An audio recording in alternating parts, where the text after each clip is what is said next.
演艺圈新生代不断崛起，尤其大陆影视蓬勃发展，更是明显。许多1995年后出生的艺人都已经开始挑大梁，像是 TFBOYS 的易烊千玺和王源都不满19岁，已经担纲男主角。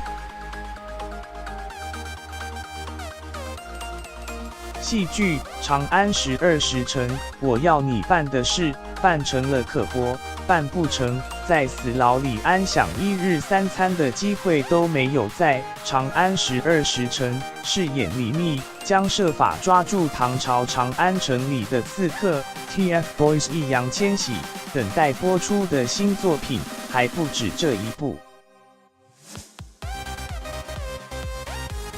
艺人易烊千玺第一次拍这种有爆点这种戏，《厌世番之新青年》中饰演阿义，截然不同的造型和剧情，让粉丝也相当期待。年仅18岁的易烊千玺就稳坐男主角的位置。艺人王源早上有时候6点钟就出工，就反正每天都挺早的。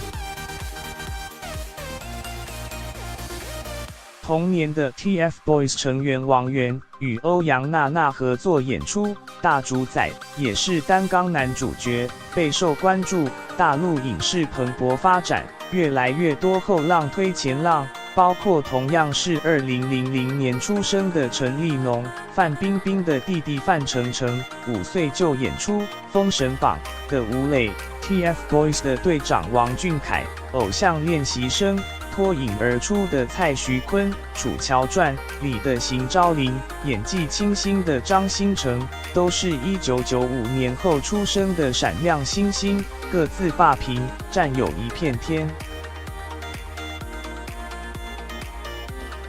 戏剧《九州缥缈录》，我拿刀是想救人，才21岁的刘昊然，更是被誉为有演技又能扛收视。主演的古装剧《九州缥缈录》已经蓄势待发，演艺圈更替快速，年轻一辈纷纷挑大梁，也让人看到新生代的力量。